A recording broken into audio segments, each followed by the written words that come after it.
Hello students, how are you. I hope आप सभी अच्छे हैं, बहुत बढ़िया से पढ़ भी रहे हैं और पिछले वीडियो को अपन ने बहुत अच्छे तरीके से वॉच भी किया है, अच्छा भी कंफर्ट फील कर रहे थे इस चैप्टर नंबर 10 के ग्रेविटेशन चैप्टर्स को।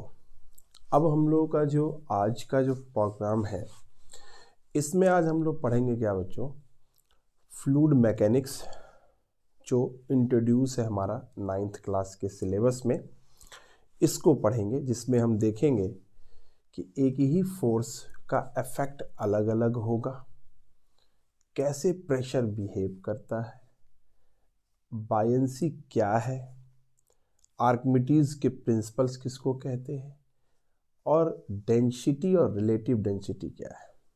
ये सारे टॉपिकों पे हम लोग चर्चा करेंगे आज। तो फिर से तैयार हो जाइए, पेन कॉपी निकाल के बढ़िया से बैठिए। Myself Rohit Raj and I will today I'll teach fluid mechanics section, that is your pressure मान लो या फिर thrust, relative density, density. So without wasting time we start. चलिए, तो देखो आज का जो टॉपिक है उसको ध्यान से समझना है। हमारे पास दो टॉपिक आया था, एक है थ्रस्ट और इसी के बेस पे हम जनरेट करेंगे दूसरी टॉपिक, जिसका नाम होगा प्रेशर। तो एक चीज आप समझ लो कि थ्रस्ट किसको कहते हैं, क्या होता है थ्रस्ट। तो सबसे पहला अगर हम देखें, जो बुक बताती है तो वो कहती है क्या, कि जब किसी सरफेस के ऊपर हम परपेंडिकुलर फोर्स एक्ट करते हैं तो उसको हम क्या बोलते हैं, थ्रस्ट बोलते हैं। when a force is acting when a force is acting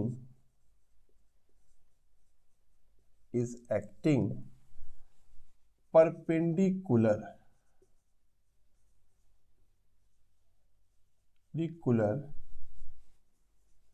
to its surface is called thrust force. ये फोर्स टाइप ऑफ फोर्स ही है जो कि सरफेस के परपेंडिकुलर लगता है, हमेशा सरफेस के परपेंडिकुलर। जैसे मान लीजिए कि ये हमारा सरफेस है तो इसके परपेंडिकुलर लग जाएगा सरफेस के। अगर ये सरफेस है तो इसका परपेंडिकुलर क्या होगा, ये हो जाएगा। अगर ये सरफेस है तो इसका परपेंडिकुलर क्या होगा, दिस इज सरफेस के परपेंडिकुलर। जैसे मान लो ना ये सरफेस है तो इसके परपेंडिकुलर ऐसे लग जाएगा, क्लियर है। अगर मान लिया ये सरफेस है तो इसके परपेंडिकुलर ऐसे लग गया, अगर ये सरफेस है तो इसके परपेंडिकुलर ऐसे लग जाएगा। अगर मान लीजिए हमारा सरफेस कुछ ऐसा है तो ये लग गया। इसमें अगर मान लो ये सरफेस है, हमने ए और बी मान लिया है तो इसके परपेंडिकुलर ये है। हमेशा सरफेस और फोर्स के बीच का एंगल कितना है, 90। F1, F2, F3 और ये क्या होगा बच्चों, F4। देखो सरफेस और इसके बीच का एंगल कितना है, 90। सरफेस और इसके बीच का एंगल कितना है, 90।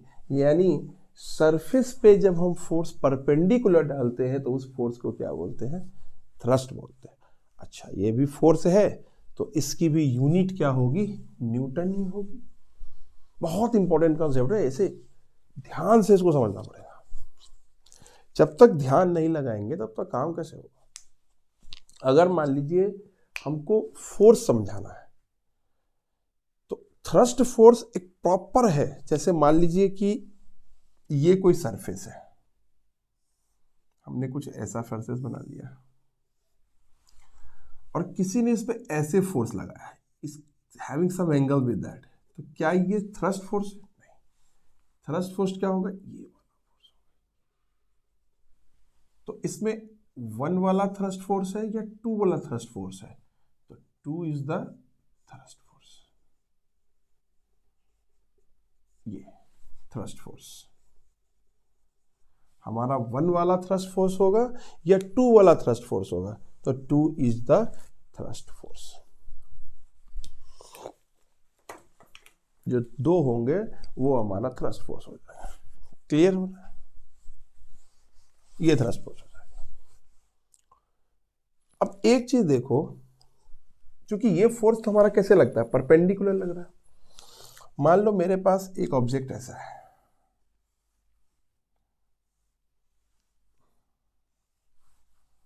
हमने अगर मान लो इस टाइप से एक ऑब्जेक्ट बनाया है,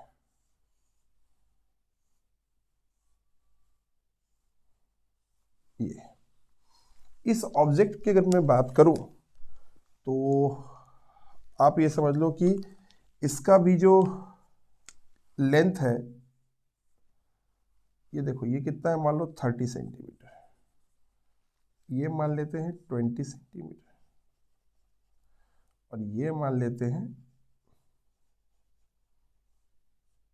10 सेंटीमीटर। This is a. अब सिमिलरली मैंने क्या किया है, मैंने एक दूसरा इमेज प्लॉट कर, देखो एक बिल्कुल क्लियर है। Once you feel by the diagram the thing should be keep in your mind. ये हमेशा तुम्हारे लिए दिमाग में घूमेगा बच्चा। अगर मान लीजिए कि हमको इमेजिनेशन ही नहीं हो रहा है तो पढ़ने से तो कुछ नहीं होगा ना, फील करना पड़ेगा कि अच्छा ये बनाया मैंने, ठीक है, मान लो मैंने ये बना लिया, क्या इंपैक्ट आएगा, एक ही फोर्स का अलग अलग सरफेस पे अलग अलग इंपैक्ट। माय डियर, एक ही फोर्स का फोर्स सेम है but impact that is another. तो इसको हम लोग चूज कर रहे हैं। तो अगर मान लिया मेरे पास एक सरफेस ये दिख गया, दूसरा सरफेस फिर हमको बनाना पड़ेगा। इस बार हमने सरफेस को ऐसा बना लिया। एक चीज से आपको बहुत सारी चीजें क्लियर हो जाएगी। ठीक है, अब मान लो हमने इसको ऐसा बना लिया,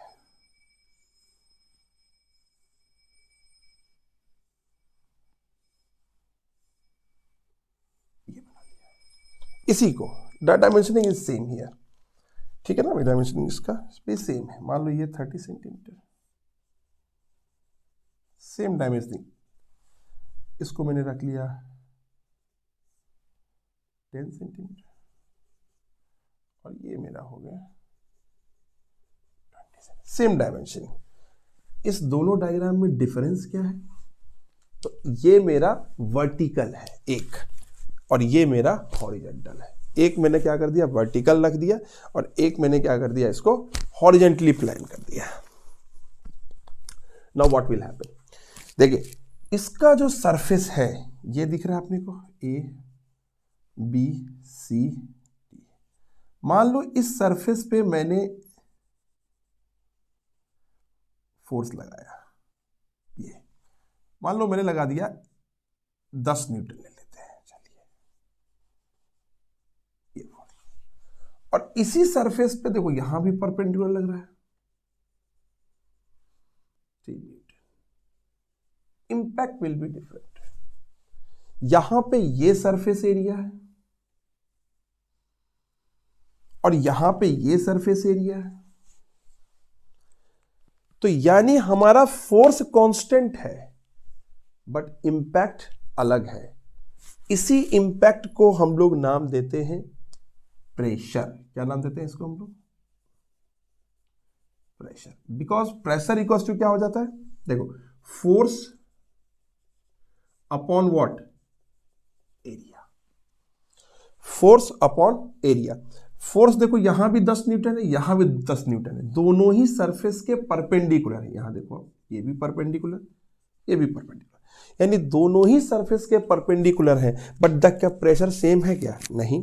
बिकॉज अगर मैं इस फिगर की बात करूं तो इस फिगर के लिए जो प्रेशर डिजाइन होगा, दिस इज फोर्स F मान लो, तो इसका एरिया A1 है, और इस फिगर के लिए हमने प्रेशर डिसाइड किया तो इसका F क्या आ जाएगा, A2 आ जाएगा। तो फोर्स सेम है बट एरिया देखो, तो इसका एरिया अलग है इसलिए इसका प्रेशर अलग है, इसका एरिया अलग है इसलिए इसका प्रेशर अलग है। यानी प्रेशर को सबसे ज्यादा अगर किसी चीज से अफेक्ट हो रहा है वो है उसका सरफेस एरिया। टायर गाड़ी के चौड़े रहते हैं वाइड रहता है, बाइक के पतले रहते हैं।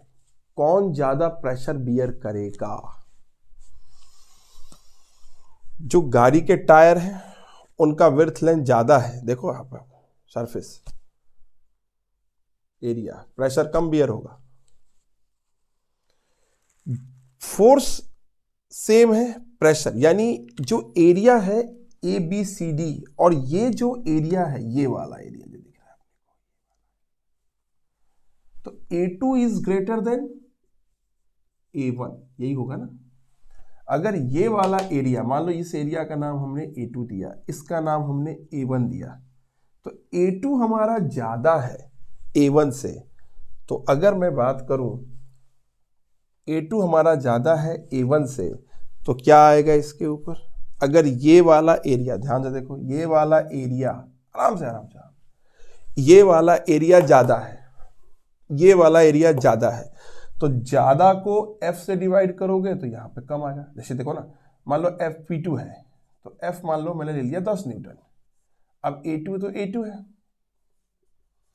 अब यहां पे P1 है तो ये भी ले लिया मैंने 10 न्यूटन, यहां पे कितना आ जाएगा? A1 आ जाएगा। अब देखो A1 ज्यादा है, ये ज्यादा है, ये कम है, सॉरी ये कम है, और A2 मेरा ज्यादा, देखो इतना सरफेस एरिया है, ये इतना, तो ये इतना ज्यादा है, ये ज्यादा सरफेस है। तो सरफेस एरिया पर, ज्यादा सरफेस एरिया पे जब हम फोर्स लगाएंगे तो उसमें प्रेशर, फोर्स अपॉन एरिया है, तो उसमें प्रेशर क्या होगा? कम होगा। प्रेशर कम है, एरिया सरफेस ज्यादा है, तो टायर में प्रेशर कम होता है। इसलिए जो वाइड टायर है उसकी स्ट्रेंथ ज्यादा होती है, उसकी लाइफ ज्यादा थी। ज्यादा बड़ा है, बड़ा ज्यादा है, एरिया सरफेस ज्यादा है, तो उसके ऊपर क्या कम लगेगा? प्रेशर। यहां देखो एरिया बहुत कम है, जैसे नाइफ वगैरह एप्पल को कट करते हैं, तो नाइफ का एरिया क्या होता है? कम। तो जैसे हमने एप्पल पे फोर्स लगाया, इसलिए उसको तेज धार बनाया जाता है, उसका एरिया कम किया जाता है। सरफेस एरिया कम होगा तो प्रेशर फोर्स ज्यादा लगेगा, सरफेस एरिया कम होगा तो pressure due to the thrust force will more. एक बिल्कुल क्रिस्टल क्लियर समझ लीजिए आप इसके अंदर। तो यानी यहां पे देखिए ध्यान से, किसका प्रेशर ज्यादा हो रहा है? हमको प्रेशर मिलेगा ज्यादा P1 का। Why sir? क्योंकि A1 यहां कम है और A2 यहां ज्यादा है। तो जब A2 ज्यादा हो गया A1 से, तो P1 ज्यादा हो जाएगा P2 से। तो बहुत इंपॉर्टेंट है, प्रेशर हमारा ज्यादा होगा जिसका भी एरिया कम होगा, प्रेशर बिल्कुल ज्यादा होगा जिसका भी एरिया कम होगा। क्लियर हो रहा है? प्रेशर ज्यादा होगा जिसका एरिया उसका कम होगा। इसलिए गाड़ी के टायर्स वगैरह, नाइफ को हम सरफेस एरिया कम रखते हैं। गाड़ी का टायर चौड़ा वाला जो होता है, वाइड वाला, चौड़ा टायर नहीं होता, तो जो चौड़ा टायर है, उस चौड़ा टायर का मतलब समझो वाइड, जिसका वाइड विड्थ है, तो उस पर प्रेशर कम लगता है। इसलिए कार का प्रेशर, कार की जो लाइफ होगी टायर की, वो ज़्यादा होगी एज कम्पेयर टू बाइक वगैरह। इस पर प्रेशर जल्दी एग्जिट हो जाएगा। पतला टायर है, मोटा टायर ज़्यादा दिन तक चलेगा। बिल्कुल क्लियर है? चलिए, थ्रस्ट फोर्स का मतलब होता है, एक चीज और देख लीजिए, परपेंडिकुलर फोर्स। परपेंडिकुलर फोर्स, और परपेंडिकुलर फोर्स का मतलब होता है नॉर्मल फोर्स। ठीक है, क्लियर है? चलिए, बहुत बढ़िया, नोट कर लीजिए इसको। तो इस डायग्राम से आपको ये क्लियर हुआ होगा, थोड़ा सा फील आया होगा, महसूस हुआ है कि नहीं नहीं, इस चीज को हम ऐसे समझ सकते हैं कि अगर सेम प्रेशर फोर्स है, लेकिन अगर हमने एरिया बदल दिया, यानी जब इंसान खड़ा है तो उस पे प्रेशर ज्यादा लगेगा, जब इंसान लेटा हुआ है उस पर प्रेशर कम लगेगा, सरफेस एरिया उसका ज्यादा हो जाता है। क्लियर हो रहा है? बहुत अच्छा। आइए देखिए, आराम से देखिए, मजा आ जाएगा। ठीक है, तो अब हम लिखते हैं, ये तो हमारी फीलिंग थी थ्रस्ट फोर्स से प्रेशर का। अब हम प्रॉपर लिखते हैं प्रेशर क्या है। ठीक है, चलिए, हमारा टॉपिक हो गया प्रेशर।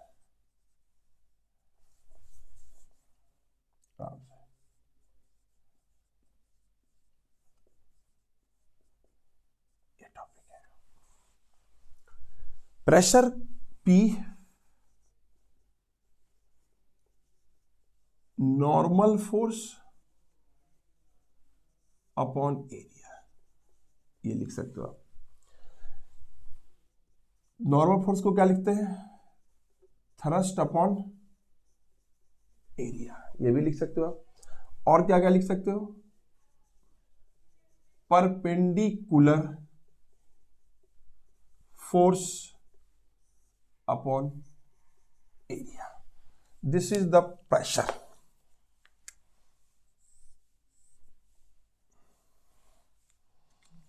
बिल्कुल समझिए, ये हो गया हमारा प्रेशर। ये प्रेशर है normal force upon area, thrust upon area या perpendicular force upon area. Normal force upon area, thrust upon area, perpendicular force upon area. यानी जहां पे भी एरिया कम है ना, वहां पे प्रेशर ज्यादा ही लगेगा। एरिया बढ़ाओ एरिया, तो प्रेशर कम लगेगा। तो क्या होगा कि जो प्रेशर है उसकी जो यूनिट है, मान लो हमको निकालनी है ना, यूनिट ऑफ प्रेशर। तो प्रेशर की यूनिट क्या आ जाती है? नॉर्मल फोर्स है, तो नॉर्मल फोर्स है तो न्यूटन अपॉन एरिया, यानी N by metre square. Newton force की यूनिट हो गई, फोर्स अपॉन एरिया, इसको ऐसे लिख लो, फोर्स अपॉन एरिया। और फोर्स कैसा होना चाहिए? Perpendicular to its surface always. तो फोर्स अपॉन एरिया तो newton per metre square, force upon area newton per metre square. Pressure force आ गया कितना? Newton per metre square. ये है प्रेशर फोर्स।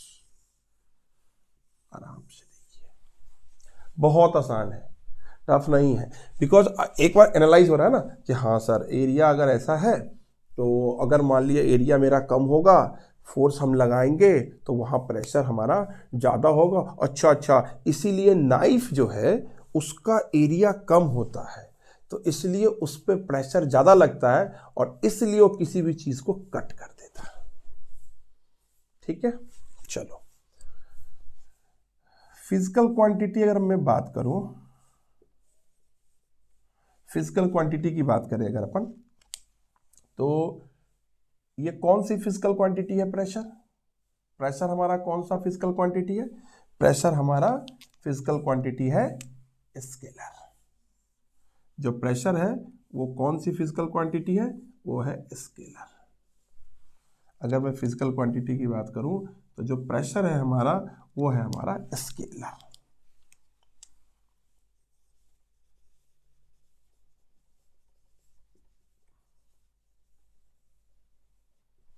अच्छा, 1 न्यूटन पर मीटर स्क्वायर को हम लोग 1 पास्कल भी बोलते हैं। पास्कल जो थे वो प्रेशर के जन्मदाता थे, उन्होंने प्रेशर के बारे में बताया था, पास्कल साहब ने। तो इस पास्कल साहब को हम डिनोट करते हैं PA से। हमको अगर ये बोल दे कि आप क्या 1 पास्कल को डिफाइन कर सकते हैं? What do you mean by 1 pascal? अगर आपको ये बता दे कि 1 पास्कल क्या होता है,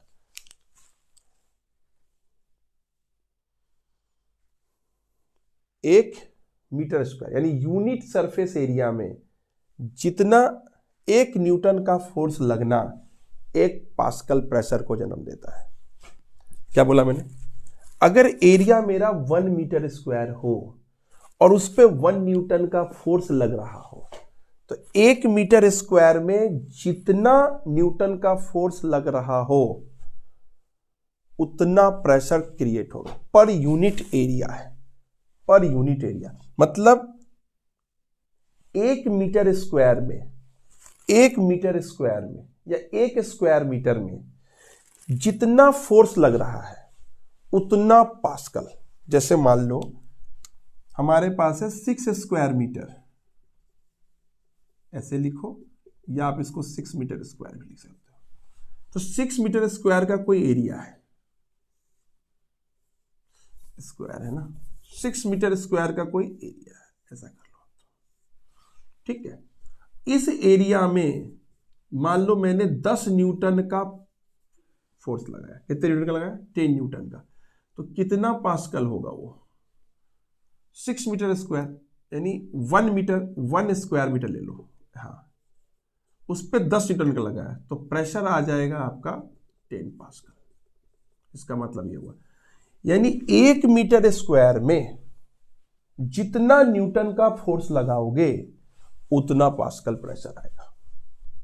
इसका फिजिकल सिग्निफिकेंस यही हो गया, 1 न्यूटन में। जैसे मान लीजिए, अभी क्लियर नहीं हुआ है तो ये देख लो, जैसे मान लो ये है, ये भी सरफेस एरिया मान लो कितना है, 1 मीटर स्क्वायर का है।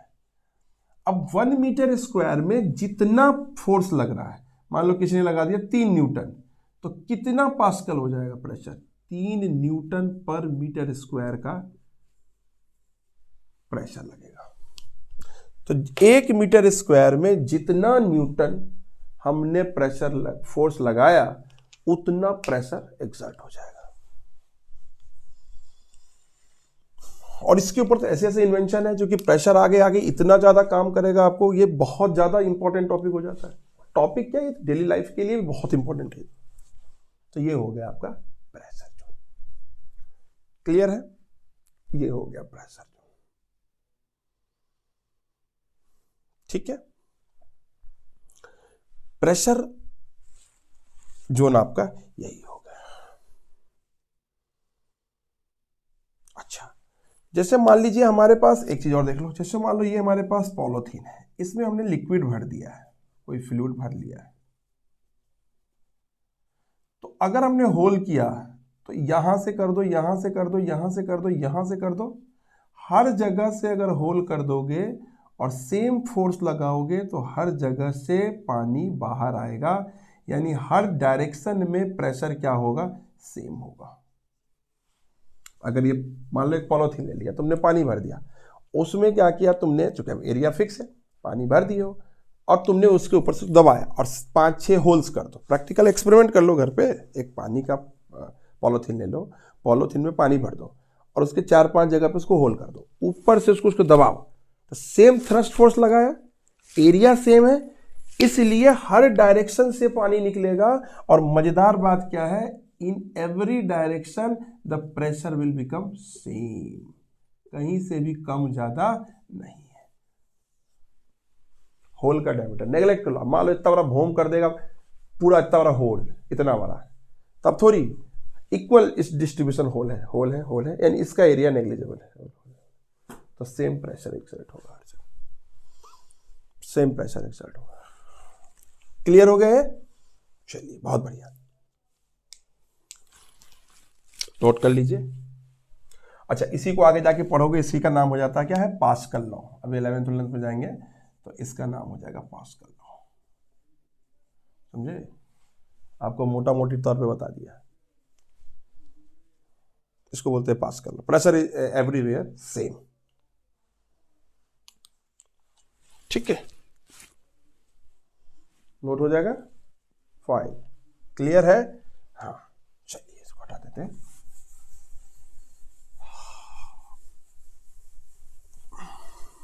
आसान है ये सब टॉपिक, सब कुछ नहीं, बहुत आसान टॉपिक सब हो गया, खत्म। चलिए अब अपन क्या कर लेते हैं, बायंसी देख लेते हैं। एक टॉपिक ये भी है, मजेदार टॉपिक है, बायंसी। फ्लूइड में लगता है, specially for fluid, liquid fluid. Buoyancy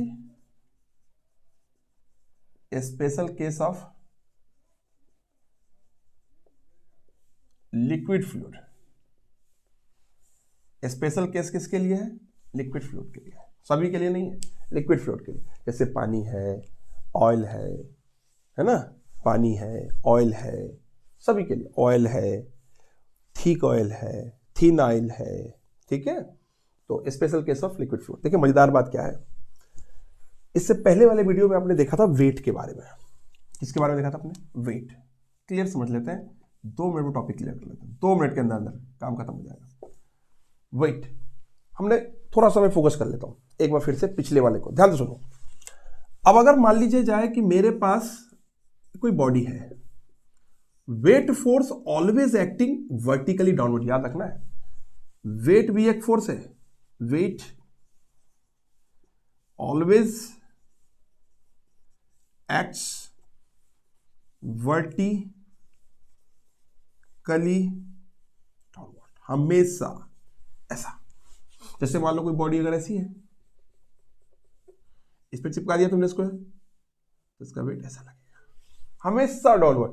तुम ऐसे चिपक गए, तुम्हारा वेट डाउनवर्ड, हमेशा डाउनवर्ड डाउनवर्ड, ये वेट है, ये वेट है। और पिछली क्लास में अगर ये वेट है तो इसकी कितनी आ जाएगी? mg। m क्या है? मास, मास। g क्या है? Acceleration due to gravity. ये बात तो पहले क्लियर समझ लो। तो जो वेट है हमेशा वर्टिकली डाउनवर्ड ही लगता है। तो सर ये बायंसी क्या है? बिल्कुल इसी से कनेक्ट है, अभी 2 मिनट में क्लियर होगा। पहले वेट क्लियर हो गया, पिछले क्लास वाला में नहीं है तो पिछले क्लास वाला भी देखेंगे तो उसमें बहुत अच्छे से क्लियर हुआ है, जो इसके पहले वाला वीडियो है। So weight always acts vertically downward, weight always acts vertically downward, इसको हम लोग वेट बोल रहे हैं, जो कि हमेशा वर्टिकली डाउनवर्ड एक्ट हो रहा है। अब एक चीज तो ध्यान से सुन लो कि जो वेट है ये मास है, तो नीचे कितना लगा? ये mg। ये मास है, कितना लगा नीचे? mg। ये कितना हो गया हमारा? वेट। तो weight always acts vertically downward, किसी भी बॉडी का वेट वर्टिकली डाउनवर्ड ही रहता है, ठीक है। ये चीजें हो गई। अब कहता है बायंसी क्या है, ध्यान से सुनो। कहता कोई गिवन लिक्विड है, ये कोई लिक्विड है, मान लो कोई लिक्विड है, ऐसे वाटर ले लो, सबसे स्टैंडर्ड लिक्विड। स्टैंडर्ड लिक्विड का नाम क्या है? वाटर। स्टैंडर्ड लिक्विड, स्टैंडर्ड का मतलब वाटर, है ना। सबसे ज्यादा यूज इसी को करते हैं डेली लाइफ में, हम लोग यूजफुल है सबसे ज्यादा, तो वाटर है। चलिए, तो हमने ले लिया। अब मान लो इस वाटर के अंदर में तुमने क्या किया? एक सॉलिड को डुबा दिया, ये हमने इसके अंदर इसको डुबा दिया। अब इस सॉलिड का जो सॉलिड है इसका मास मान लो m है, भाई m मास का सॉलिड होगा, उसको हमने डुबा दिया। अब तुमने इसको डुबा दिया तो इस सॉलिड के का टोटल मास m है, तो इसका वेट फोर्स वर्क होगा। इस सॉलिड पे इसका वेट फोर्स कितना लग जाएगा? mg। वेट इक्वल्स टू क्या होता है? mg। ये जो लिक्विड है, ये लिक्विड भी इस पे फोर्स लगाती है अपवर्ड, और इसी एफ अप को हम लोग बायंसी फोर्स बोलते हैं, F V, buoyancy force, buoyancy force, इसको बोलते हैं हम लोग एफ बी। देखो, कोई चीज डूबेगी या ना डूबेगी या इसी पर डिपेंड करता है। मग्गा है, मग ले लो और वो बकेट ले लो, बाथरूम में पानी भरा हुआ, उस पर मग को डुबाओ। आप जैसे मग को डुबाते हो तो मग ऊपर चला आता है, समझे? मग ऊपर चला आता है। इसका ये मतलब हुआ कि लिक्विड के द्वारा जो फोर्स इस सॉलिड पे लगाया गया है वो ज्यादा है इस सॉलिड के वेट के, wait of the solid. Solid के वेट से जब ज्यादा हो जाए force of buoyancy, force of buoyancy किसको कहते हैं? लिक्विड के द्वारा लगाया गया हुआ, हाँ, तो ये चीजें ऊपर आ जाएगी, सरफेस पे आ जाएगी, ये डूबेगी नहीं। इसकी तो बहुत भयंकर कॉन्सेप्ट है भाई, डेली लाइफ में बहुत यूजफुल, एक एक करके क्लियर कर लेना। क्लियर है? तो इसका मतलब हमको अगर बायंसी फोर्स जानना है तो बायंसी फोर्स क्या हुआ, देखिए, when an object is dipped into the liquid fully और पार्शियली, फुल्ली मतलब पूरा, पार्शियली मतलब कुछ अंश पानी के अंदर कुछ अंश बाहर, कुछ अंश पानी कुछ अंश बाहर, ठीक है। तो फुल्ली और पार्शियली, जैसे ऐसा भी हो सकता था, ऐसा भी, फुल्ली और partially, then the force exert by the liquid on the object is upward, called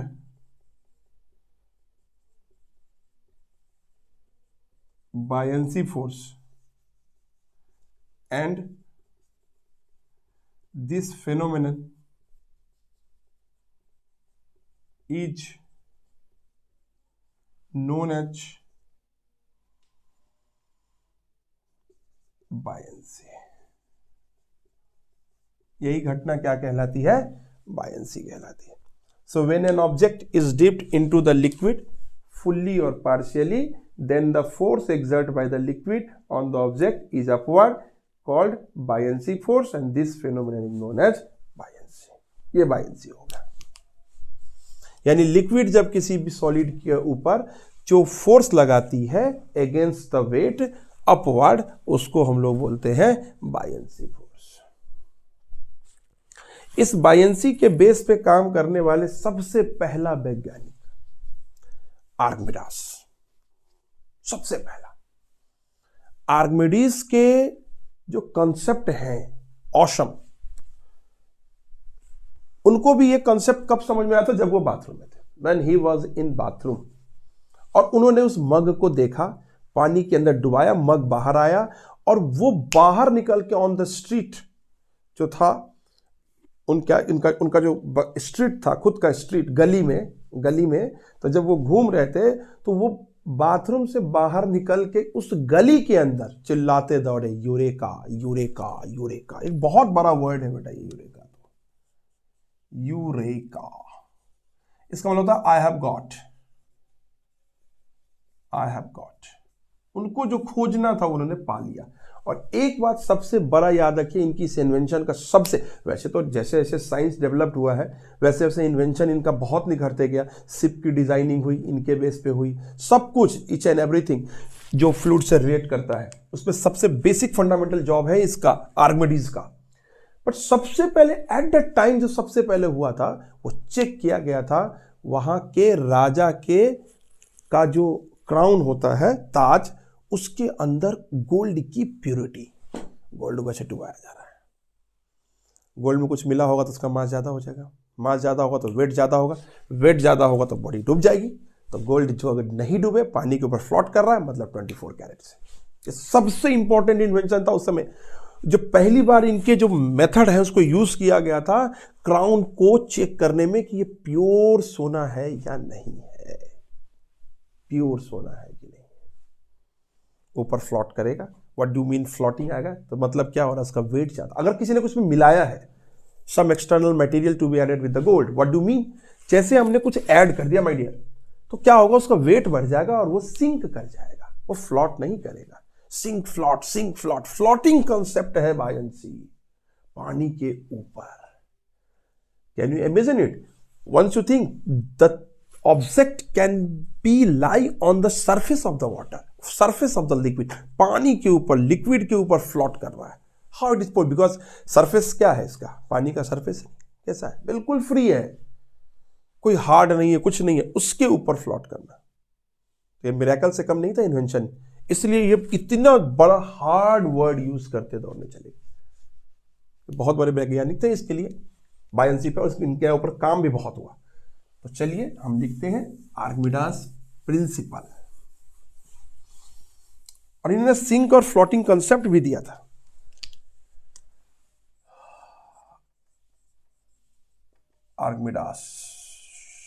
Archimedes principal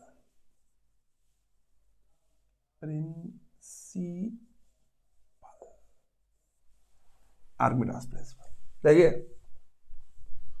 ये बहुत बड़ा कंसेप्ट था इनके लिए, इसको बोलते हैं हम लोग फ्लोटिंग कंसेप्ट।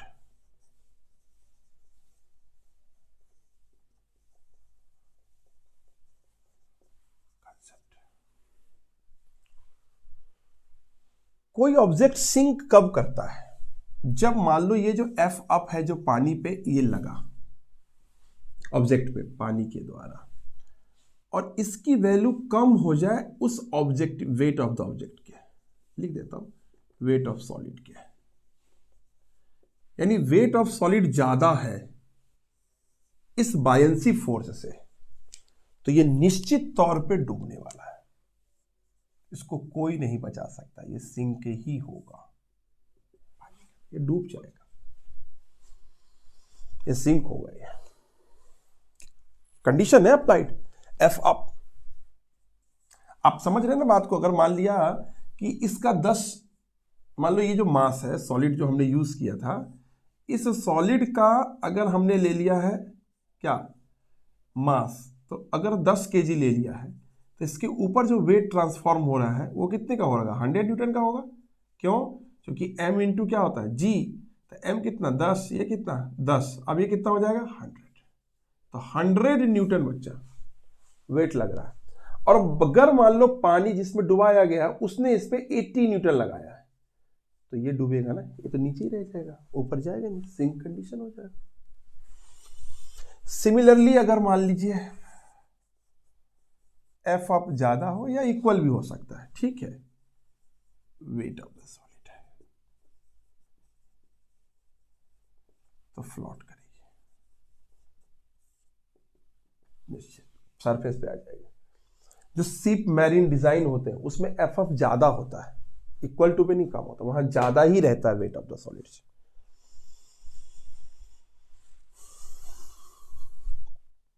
क्लियर है?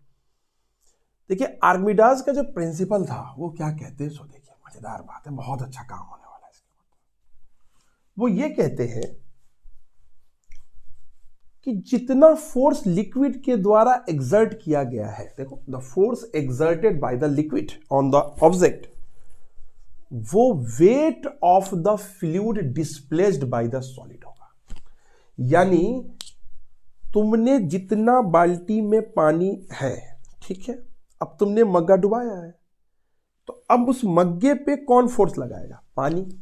तो जितना फोर्स पानी उस मग्गे पे लगा रहा है वो वही फोर्स होगा जितना कि वो मग्गा उस पानी को बाहर निकाल रहा है, डिस्प्लेस। इसलिए जो तैराक वगैरह होते हैं, स्विमर जो होते हैं, वो पानी के ऊपर क्यों इजीली, उनका वेट बड़ा, वेट उनका पता है, उनका वेट कम हो जाता है। तो वेट कम होने का कारण है, एक तो वो हॉरिजेंटल होते हैं, हॉरिजेंटल होंगे तो एरिया ज्यादा होगा, ज्यादा हुआ एरिया तो प्रेशर कम लगेगा। वेट उनका कम, क्योंकि देखो वो बहुत ज्यादा पानी को डिस्प्लेस करेंगे, तो जितना पानी को डिस्प्लेसिंग करता है उतना अप थ्रस्ट बढ़ेगा, और अप थ्रस्ट बढ़ेगा उसके वेट से, तो डूबेगा नहीं। स्विमर्स यही करते हैं, आर्किमिडीज प्रिंसिपल के ऊपर ही। जहाज है, कहता है एक पानी में एक कील डालो, बहुत नॉर्मल कील, वो डूब जाएगा, बट पानी पे जहाज तैरता रहता है, बिकॉज जहाज क्या करता है, उतनी ज्यादा पानी को डिस्प्लेस करता है। अब जितना पानी डिस्प्लेस होगा उतना अप थ्रस्ट बढ़ेगा, और अप थ्रस्ट बढ़ेगा तो उसका वेट क्या हो जाएगा। बाकी और भी फैक्टर है, साइज कन के बहुत सारा फैक्टर है to designing the ship, but उस सब में से सबसे बेसिक फैक्टर यही है कि जहाज जितना ज्यादा पानी, देखो जहाज में एक छेद हो जाए, होल, तो अब पानी डिस्प्लेस नहीं हो रहा, पानी भर रहा है, और पानी के भरने से उसका वेट बढ़ेगा। जैसे देखो एक कुआं ले लो आप, वेल में आप बाल्टी डुबाओ, तो जब आप बाल्टी खींचोगे पानी से भरा हुआ, उसका वेट ज्यादा हो जाएगा, उसका वेट ज्यादा हो जाता है, इसलिए नाव डूब जाता। अच्छा याद रखना, जहाज नाव जब भी डूबा है, टाइटैनिक में देख लो आप, तो वर्टिकली डूबेगा वो, क्योंकि वर्टिकली में वेट ज्यादा हो जाता है, as compare to horizontal. Clear है? इसलिए मरने के बाद जो डेड बॉडी है वो भी हॉरिजेंटली फ्लोट करती है उसकी डेड बॉडी, तो क्योंकि फोर्स अप ज्यादा लगने लगता है उसके ऊपर। क्लियर है? तो जो आर्किमिडीज का बेसिक प्रिंसिपल क्या था उसके ऊपर काम करें। तो अब किसी ने कहा कि आर्किमिडीज का प्रिंसिपल बताओ, तो ये है the upward force equals to the weight of the liquid displaced, weight of the liquid displaced। Clear है? अच्छा, तुमको एक सिंपल सा एक्सपेरिमेंट बताता हूं, ज्यादा कुछ नहीं करना है। एक स्टोन ले लो, उसको एक थ्रेड से मान लो, थ्रेड का मास लेस ये कर लेना,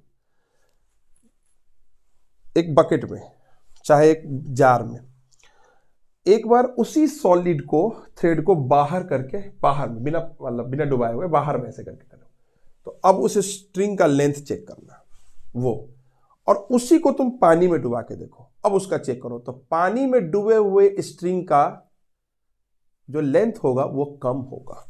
देखो करके देख लेते हैं। जैसे मान लिया मैंने क्या किया कि मैंने क्या करा है, एक टब ले लिया, ठीक है, और इस टब के अंदर क्या भर दिया है तुमने, पानी, और बाहर में क्या किया है, सिमिलरली सेम लेंथ का, और उसमें एक स्टोन लगा दिया है, ये स्टोन है। ये जो लेंथ है एल, किसकी, स्ट्रिंग की, अगर हम सेम इसमें डुबाएंगे ना, अब ये जो लेंथ होगा तो एल ये ज्यादा होगा इससे, क्योंकि इसके नीचे अब क्या लग जाएगा, एफ ऑफ, तो उस स्प्रिंग के लेंथ को कम कर दें। तो क्वेश्चन भी पूछ देता है कि एयर में लेंथ ऑफ द स्ट्रिंग ज्यादा दिखेगा कि वाटर के अंदर या लिक्विड के अंदर, तो एयर में, लिक्विड में क्या हो जाएगा, कम। ऐसा क्यों? क्योंकि लिक्विड इस पे क्या लगाएगी, फोर्स, तो जैसे ऊपर नीचे से ऊपर की ओर फोर्स लगेगा तो उसको दब जाएगा, जैसे नीचे से ऊपर फोर्स लगेगा तो ऊपर जाएगा, तो स्ट्रिंग क्या होगा, कंप्रेस हो जाएगा, तो उसका लेंथ क्या हो जाएगा, कम हो जाएगा, और इसका लेंथ क्या हो जाएगा, ज्यादा हो जाएगा। ये एयर में है मान लो, ठीक है, ये एयर में है, ये लिक्विड है। आई होप सो अंडरस्टैंड हो गया होगा, फील आ गया होगा। मतलब आर्किमिडीज प्रिंसिपल बता दो तो ठीक है ना। जितना अपवर्ड फोर्स, पानी के द्वारा लगाया गया फोर्स उतना ही होता है जितना कि उस सॉलिड के द्वारा फ्लूइड को बाहर निकाला था। Weight displaced of the liquid, weight of the liquid displaced is equals to the weight of the solid, weight of the liquid displaced by the solid, हाँ, by the solid। ये हो गया Archimedes principal. Making of ship सारा कुछ इसी के ऊपर आ जाएगा। क्लियर हो गया? आई होप सो बढ़िया समझ में आ गया होगा, आर्किमिडीज की फील आ गई होगी। ऐसे नहीं हुआ था, क्राउन के में सबसे पहला इसका काम हुआ था, क्राउन चेकिंग में, उसमें जो गोल्ड लगा, प्योरिटी, गोल्ड में अगर तुम कुछ मिलाओगे और उसे पानी में डुबा के देखो, अब तो बहुत सारे प्योरिटी लेवल चेक आ गया है। लैक्टोमीटर, दूध सही है कि नहीं, उसमें भी यूज होता है। क्लियर है ना, उसमें यूज होता है। चलिए ठीक है,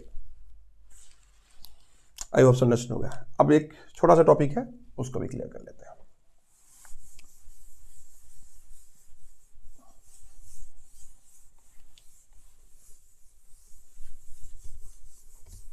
आराम से, डेंसिटी।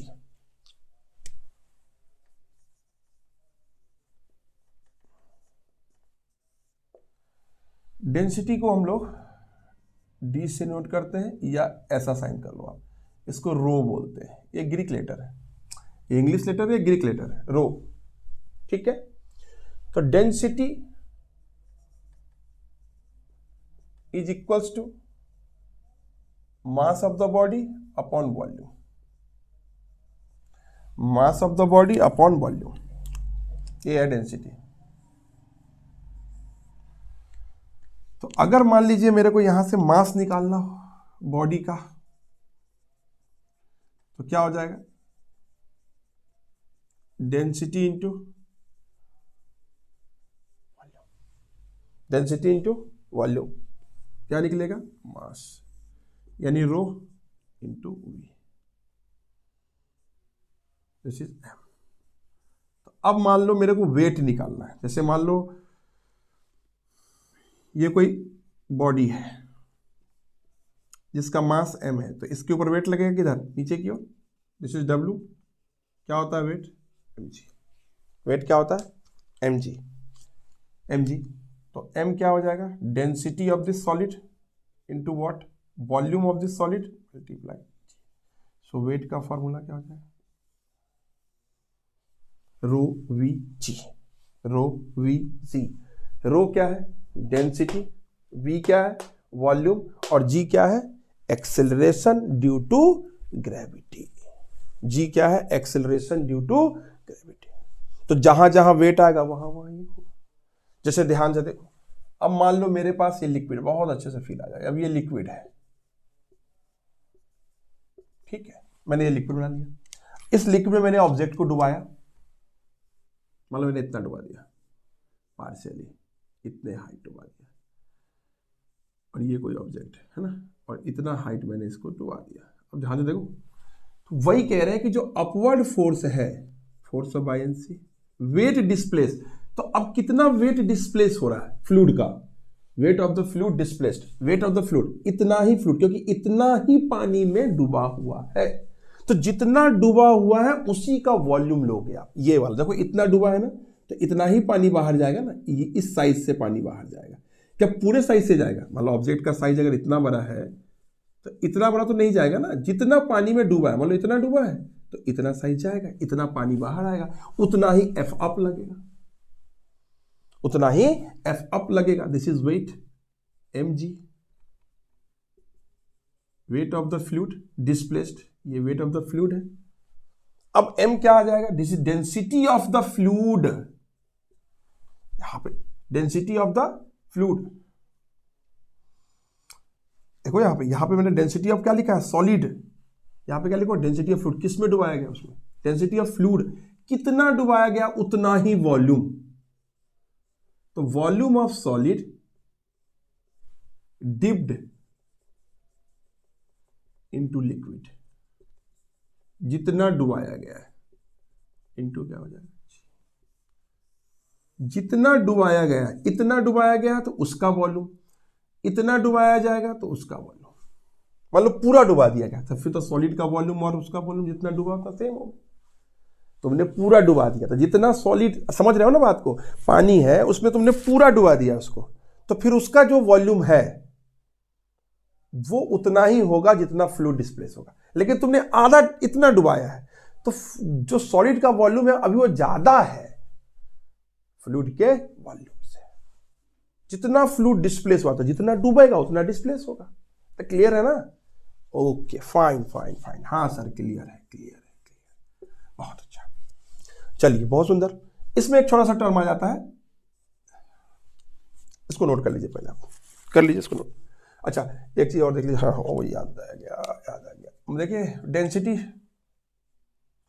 जो डेंसिटी है वो क्या होता है मास बाय वॉल्यूम, तो unit of density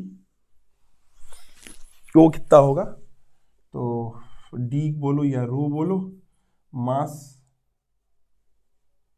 of object by volume, तो मास क्या है बोलो, मास है केजी, और वॉल्यूम क्या होता है हमारा मीटर क्यूब, तो केजी मीटर क्यूब इसकी यूनिट हो गई, केजी पर मीटर क्यूब, दिए गए वॉल्यूम में जितना पानी का मास होगा, लिक्विड का दिए गए वॉल्यूम में ऑब्जेक्ट का जितना मास होगा वो उसकी क्या होगी डेंसिटी हो जाएगी। क्लियर हो रहा है, बहुत अच्छा, चलिए नाइसली हम इसको फिनिश कर रहे हैं। लास्ट टॉपिक बच गया है रिलेटिव डेंसिटी, इसको भी कर लेते हैं, relative density,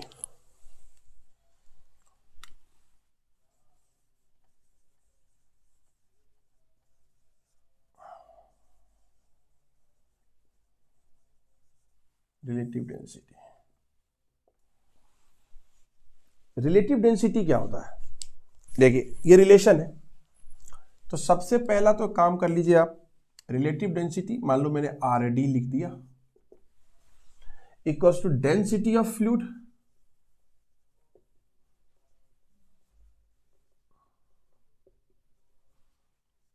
upon standard density of fluid.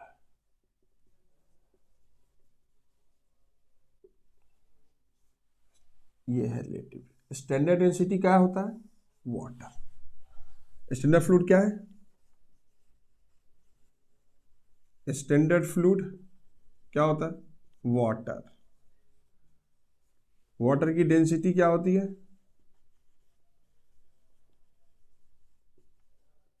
1000 kg पर मीटर क्यूब। 1000 kg पर मीटर क्यूब। एनसीईआरटी में गोल्ड के बेस पे क्वेश्चन है, मैं आपको ऑयल के बेस पे करा लेता हूं ये क्वेश्चन समझाने के हिसाब से। एक क्वेश्चन कहता है if relative density of oil is, if the relative density of the oil is 0.9, unitless होता है relative density, this is unitless,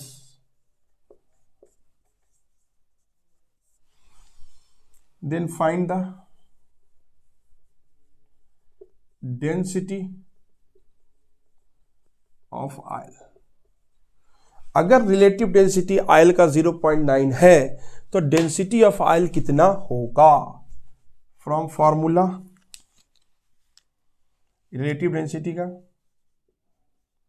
density of fluid मतलब density of oil upon density of water. Density of oil, water की density कितनी?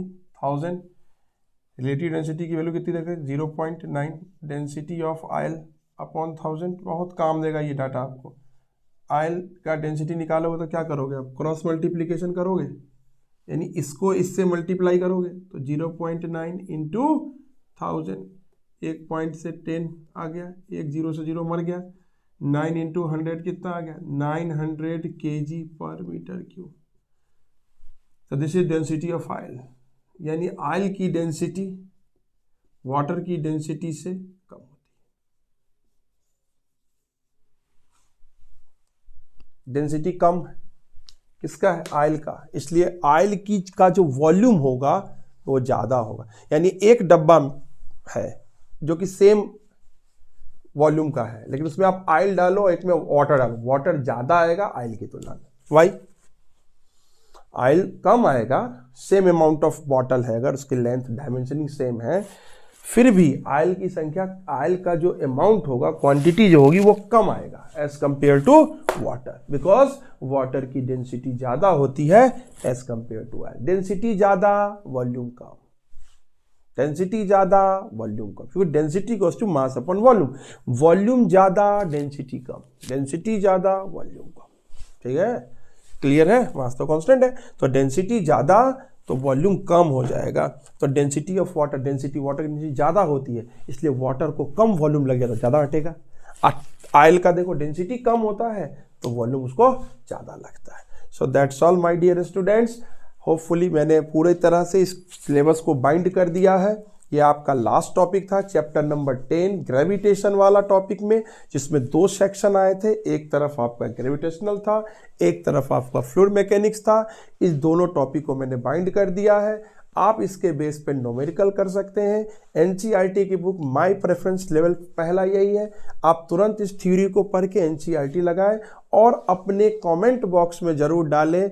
अभी तक आपका बहुत अच्छा चैनल, आपका प्यारा चैनल, इसको सपोर्ट की ज़रूरत है। आप जितना ज़्यादा कमेंट बॉक्स में डालते हैं किसी भी चीज़ को, मैं उतना ज़्यादा फॉलोअप करूँगा, आपके साथ हूँ, बने रहूँगा। तब तक के लिए अलविदा, बाय बाय, टेक केयर।